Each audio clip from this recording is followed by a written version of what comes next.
ఉంది కూటమి పరిపాలన? ప్రభుత్వం అయితే డెవలప్మెంట్ పరంగా రోడ్ల విషయంలో అట్లా కొద్దిగా పర్వాలేదు గతంతో పోల్చుకుంటే. కాకపోతే ఈ జనాలు ఏంటంటే ఈ డబ్బులు వేయలేదు, అదే బాగా అలవాటు పడిపోయారు ఈ ఫ్రీగా వచ్చేదానికోసం. అది కొంచెం చదువుకున్న మార్చాలి అంతే. మిగతా లోకేష్ గారు ప్రతి పరిశ్రమలు తీసుకొని వస్తున్నారు.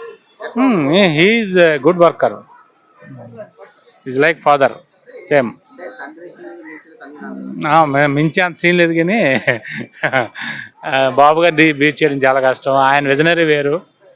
లోకేష్ పర్వాలేదు, ఇంత ఇంకా చిన్న వయసులోనే పర్వాలేదు. సార్ ఇప్పుడు మొన్న చూసినట్టయితే అది ఇచ్చిన మాట నెరవేర్చే వ్యక్తిగా నిలిచింది కదా. మే నెలలోని అమ్మఒడి కానీ రైతు భరోసా కానీ ఇస్తానని ప్రకటించారు. ఏమండి, మనం కూడా కొద్దిగా ఆలోచించాలండి.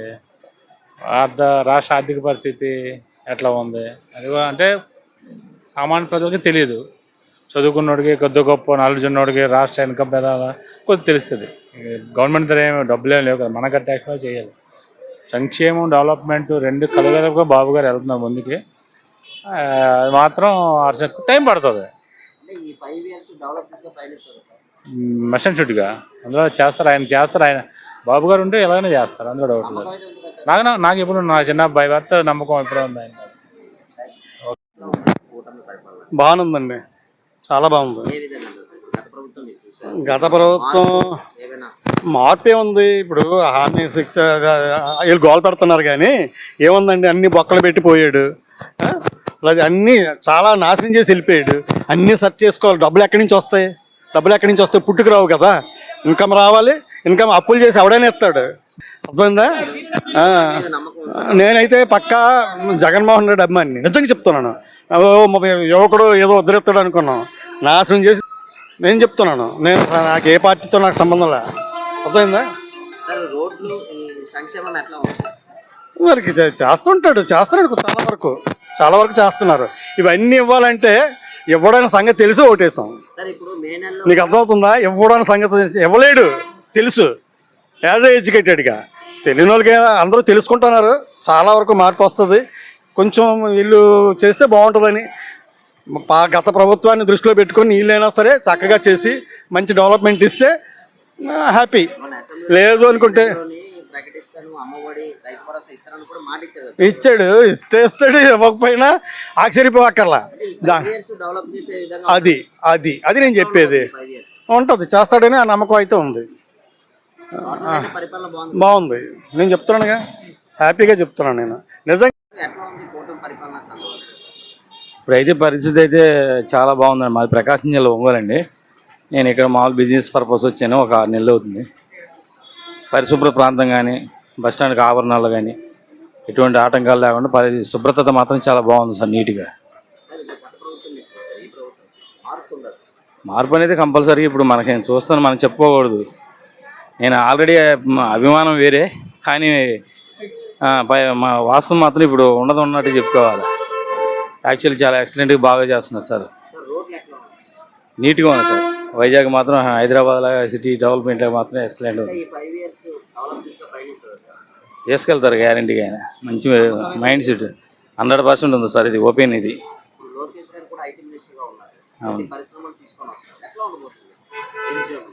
అది మనం మైండ్ సెట్ని బట్టి ప్రతి ఒక్కటి కూడా ముందుకు తీసుకెళ్తారు. దాన్ని బట్టి మనం కూడా దాన్ని బట్టి నడుస్తూ ఉంటే అన్నీ కూడా డెవలప్మెంట్ ఆటోమేటిక్గా పెరిగిపోతుంటాయి సార్.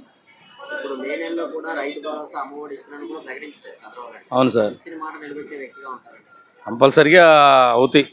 100% గ్యారంటీగా. అంటే కొంచెం అటు ఇటుగా ఇప్పుడు మన ఇంట్లో మనం మార్కెట్కి వెళ్తేనే అన్ని రకాలు తీసుకెళ్ళాం కదండి. సరుకులన్నీ కూడా ఒకటి తగ్గొచ్చు, ఒకటి తగ్గొచ్చు, మళ్ళీ నెక్స్ట్ రోజు తీసుకెళ్ళదు. అదేవిధంగా ఇది కూడా అంతే. క్రమంగా ఒకటి 100% గ్యారంటీ అవుతాయి. గ్యారంటీ ఉంది సార్. బాగానే ఉంది సార్.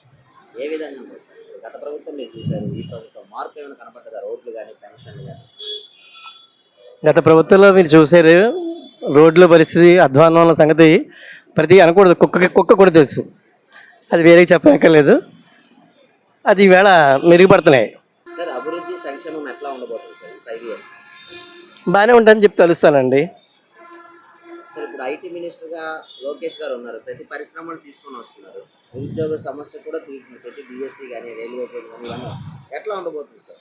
ఒక అడ్మినిస్ట్రేషన్గా నడుస్తుంది అంటారా 5 years? నడవాలని కూర్చున్నాను. ఎందుకంటే అండి ప్రీవియస్లీ అసలు ఐటీ రంగానికి మూల కారణం ఎవరు అంటే చంద్రబాబు నాయుడు గారిని చెప్పాలి.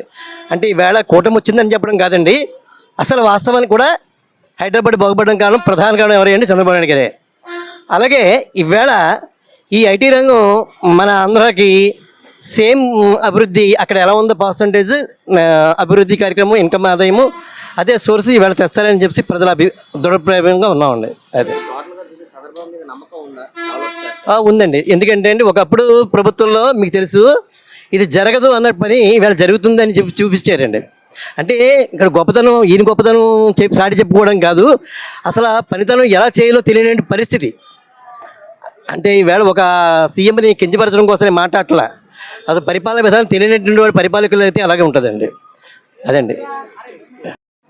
బాగానే ఉందండి. ఏ విధంగా? రోడ్ల పరంగా నెక్స్ట్ మౌలిక సదుపాయాలు ఇవన్నీ బాగానే చేస్తున్నారు. మొత్తం స్వీపర్స్ అన్నీ వచ్చి క్లీనింగ్ అని గ్రీన్గా ఉంది, పరిశుభ్రంగా ఉంది, బాగానే ఉన్నాయి అన్నీ. శాంతి భద్రత విషయం ఎట్లా ఉంది గత ప్రభుత్వం?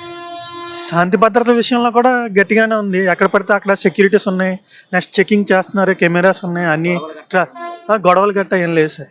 గత ప్రభుత్వం మీరు చూశారు, ఈ ప్రభుత్వం మార్పు ఏమైనా కనబడుతుంది? మార్పు అంటే రెండు పర్లేదు సార్. ఎవరిది వాళ్ళు దాని ప్రకారం ప్రభుత్వంలా పోలీసులా ఎలా ఉంటాయో దాని ప్రకారం అవుతుందండి. పరిపాలన అభివృద్ధి విషయం పరిపాలన అభివృద్ధి అవుతుంది కదా. ఇప్పుడు వైజాగ్ స్టీల్ ప్లాంట్ ఉంది, దాన్ని గవర్నమెంటైజే ఉంది, ప్రైవేటైజేషన్ చేయలేదు. దానివల్ల మనకి లాభమే కదా. అక్కడ ఉన్న వాళ్ళు యువకులు కానీ అందులో ఆల్రెడీ చేసిన కార్మికులు కానీ ఉద్యోగస్తులు కానీ వాళ్ళకి ఉపాధి అవకాశాలు ఉన్నాయి, దానికి ఏం పర్లేదు. వాళ్ళది పోలేదు కాబట్టి ఏం ప్రాబ్లం లేదు. ఇప్పుడు లోకేష్ గారు ఐటీ మినిస్టర్గా ఉన్నారు, ప్రతి పరిశ్రమలు ఐటీ కంపెనీలు అన్నీ తీసుకుని వస్తారు. ఎట్లా ఉండబోతుంది 5 years డెవలప్మెంట్? నాకు తెలిసి ఉద్యోగ అవకాశాలు పెరుగుతాయి, అందరికీ ఉపాధి దొరుకుతుంది. టోటల్గా చూస్తే పరిపాలన అభివృద్ధి అవుతుంది సార్. ఎందుకంటే ఇది కూటమి ప్రభుత్వం కాబట్టి మోడీ గారి దగ్గర నుంచి నిధులు తీసుకురావడం కానీ పోలవరం ప్రాజెక్టులు కానీ అన్నీ జరుగుతున్నాయి కాబట్టి ప్రాబ్లం లేదు. మిత్రపక్షాలకి ఎలాగా నరేంద్ర మోడీ గారు హెల్ప్ చేస్తారు, మనకు రావాల్సిన నిధులు కానీ అన్నీ కానీ వచ్చేటట్టు చేస్తారు. దానివల్ల అభివృద్ధి చెందుతుందండి. కిందటి ప్రభుత్వంలో మిత్రపక్షం అనేది కాదు, సెంట్రల్ గవర్నమెంట్ అక్కడ నుండి నిధులు వచ్చే కాదు, వాళ్ళ ప్రభుత్వం ప్రకారం చేసుకోవాలి. అందుకు అప్పులు ఎక్కువయ్యి రాష్ట్ర అభివృద్ధి సరిగా జరగలేదు. ఈసారి ఏంటంటే మిత్రపక్షాలు ఎక్కువ ఉండడం వల్ల జరుగుతాయి. నమ్మకం అయితే ఉంది కదా? నమ్మకం అయితే ఉందండి. Okay sir. బాగుంది సార్. ఏ విధంగా? ఏ విధంగా అంటే రోడ్లు క్లీనింగ్స్, నెక్స్ట్ ఏంటంటే అతను చేసిన మంచితనం, మొన్న దుర్గమ్మ కాలనీ అదే విజయవాడ అతను చేసింది బాగుంది. నెక్స్ట్ ఏంటంటే అతను ఒకటి కొంచెం పవన్ కళ్యాణ్ గారు అతను కొంచెం ఆలోచిస్తే మాకు ఏదైతే మందు అలవాటు దాని గురించి కొంచెం అభివృద్ధి కాదు, మాకు తినేటట్లుగా ఉండేటట్లుగా, మాకు ఇల్లు లేదు, ఏమీ లేవు, మేము ఈ కాంప్లెక్స్లో పడుకుంటున్నాము, దాని గురించి కొంచెం మాకు చూడాలనేసి నమ్మకం ఉంది సార్. చంద్రబాబు నాయుడు గారు అది పవన్ సార్ చూశాను సార్. సార్ మాకంటే కడుపుండా తిండి కూడా లేదు సార్. మీకోసం అన్న క్యాంటీన్ కూడా పెట్టారు. సార్ మేము 5 రూపాయలు భోజనం చేస్తున్నాం అంటే అతని వల్లే సార్. నెక్స్ట్ ఏంటంటే అతని పరిపాలన అభివృద్ధి చెందుతుంది సార్.